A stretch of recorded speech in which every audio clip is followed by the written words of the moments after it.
Hey everybody, Kyle here again from Back 40 Archers. I'm again here with Boege and Joey. We're kind of pumped tonight, excited about this. We had a big moment. Boege had a big moment this last week, and we kind of want to recap it. On Monday the 8th, Boege got to go out for the first time this year and sit on a hunt. I have a tree stand that I picked up that was sturdy enough for his ability to crawl up into it and not be scared of heights. I don't do heights. He doesn't even do 4-foot ladders. I don't do heights. It's odd. So I'll do other things, but not heights. yeah, he won't crawl up on a ladder, but he'll sit 10 foot high on a dozers. I don't know. Anyway, so he went out for the first time, saw a few things. His biggest problem was he had an old doe that realized there was a large black area in the tree that wasn't there the night before, and she was alerting him to her presence.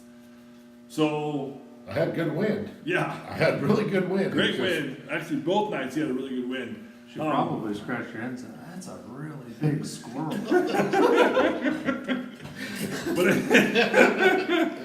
But I should have chirped. Where's that So turkey then- call? So then Wednesday, Boege and I went out and pulled cameras Wednesday morning. One thing you gotta know about the property we're on, it's not just a property, it's a playground too. So we've done the thing of where we're gonna be putting human scent out there every week, at least once a week, just so the deer don't think it's weird to have that smell there. We're playing the whole theory of the more you're there, the more they're used to you.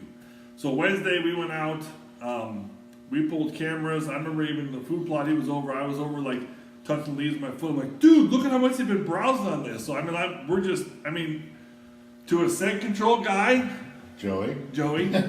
Foreign This concept is- to me, this guys. is- I this don't is understand it. completely making his brain explode that we're trying to actually leave scent around there. The only way we can make it worse is if we just defecate on the property, would just make Joey's brain pop. So we went and pulled cameras, we checked them real quick, and the deer were still coming into the food plot, and it was Boge's doe.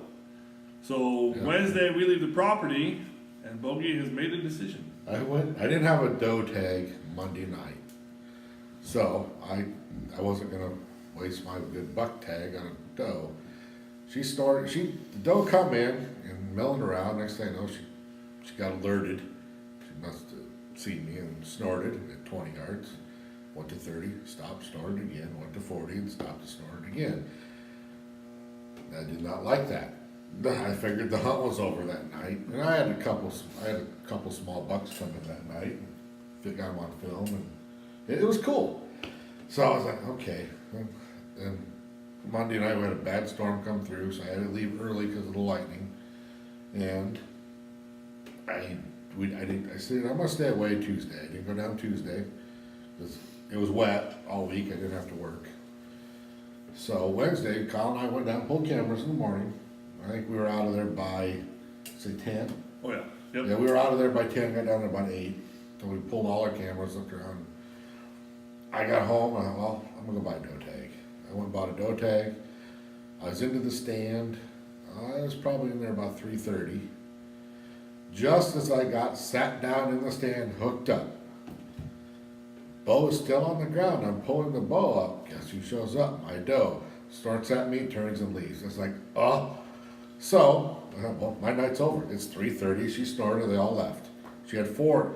There's 4 does with her then. I thought I was done. So, I thought, well, I'll sit here. Got nothing else to do. So I sat there. At about 5:10, she come back down the hill. And everybody goes, how can you tell it was her? I could. Because she come down, doing a little head bob. And she's with another little doe. Maybe that's her. So she come down, grabbed my bow, hooked my release on, got set, pulled up, drew back on her, and I couldn't shoot. I had to sit and wait because the other doe was blocking. And I did not want to hit 2 animals, so I waited. The other doe moved, the shot broke, the arrow went, heard a whack, and then Kyle and Joey both said, you gotta watch where she goes, you gotta watch where she goes. Big patch of red on her side, she turned, I watched her up the hill and she disappeared. And before that, Kyle sends me a text, anything going on? So I sent him a response, just shot it out. And he goes, do I need to come? Yes, bring Caitlin, and it was a good night. Tractor, would say 100 yards. Yeah. That, about 100 yards.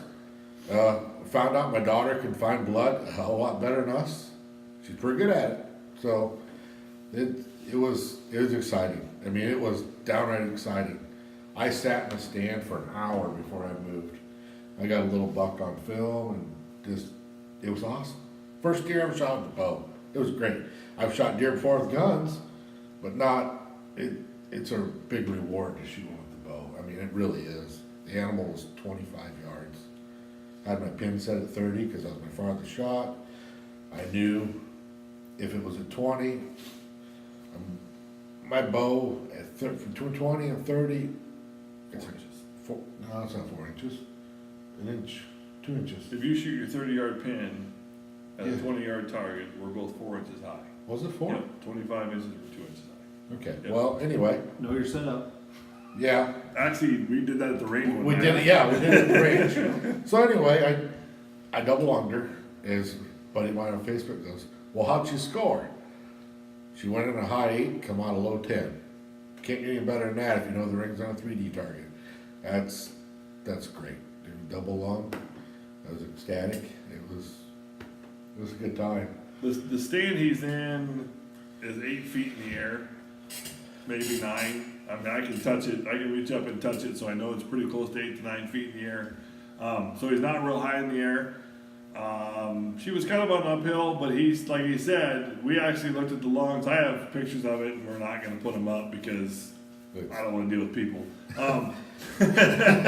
But he's right. It caught the top of the one and come out the bottom of the other one. So it was a not a high shot, but it was a higher shot. So the blood trail was rough because most of it was going to the body cavity, and we were walking through knee-high weeds to find her.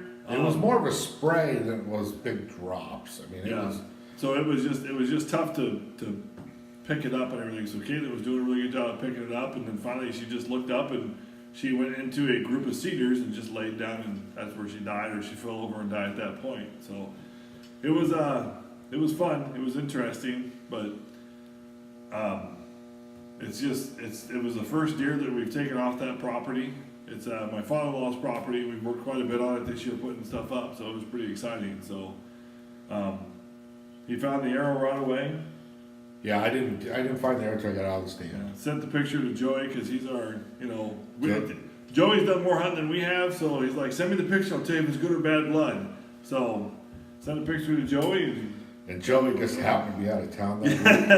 It was driving him nuts. I was 4 hours out of town for work, and I had always told Boege and Kyle, I said I expect to be one of the first people who knows, so I can come down and help.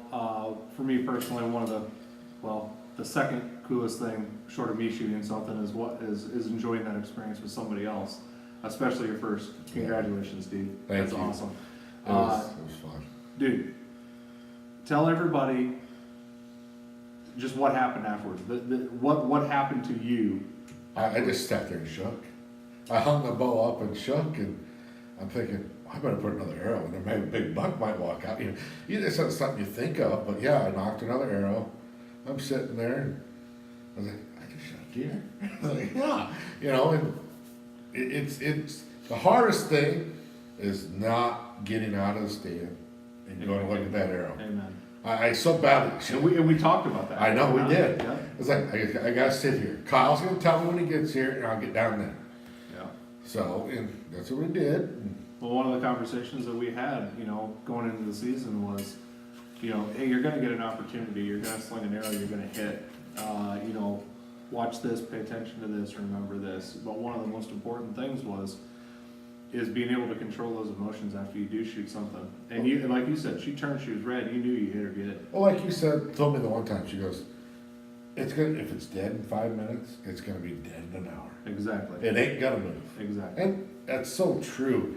Listen to everybody. You don't want to. You jump a deer too soon, it could be over. You might never find them. They're incredibly resilient animals. Myself and everybody who's probably bow hunted has made a bad shot.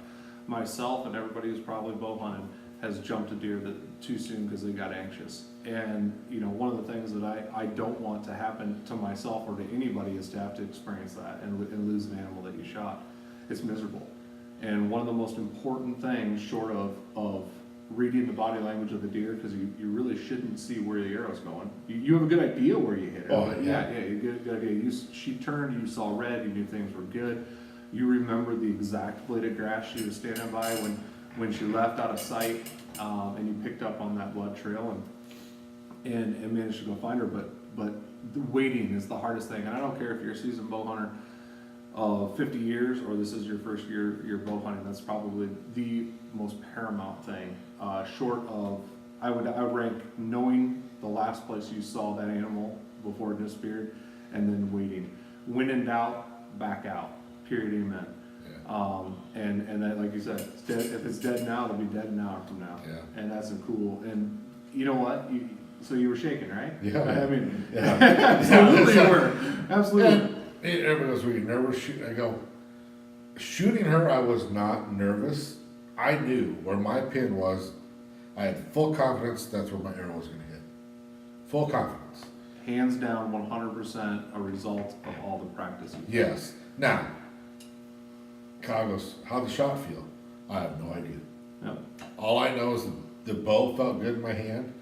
And did I punch the trigger? I don't think I did, but I cannot honestly tell you if I did or not. All I know is I was on her and I pulled and it went off. Yep. And the arrow went and it hit her. I mean, It's your subconscious taking over. yeah. Is what it is. It's thousands of arrows. Thousands of arrows downrange, whether it's at foam or paper, that basically did that. And for it gives you an end result. I mean, I would have loved to hit the heart, but I still killed her with a double lung. But, 3D guy coming out. I forgot to blow the heart up and she told Joey, I blew her heart up. But that'll happen. I mean, it was a great experience. Shooting from an elevated stand as well, a heart shot is not always the best shot at times, number one. Number two is, as you elevate, your vitals are like this, right? Your vitals are like Yep. this. And as you elevate, those vitals shift. And that window to hit that heart gets smaller, just due to simple angles.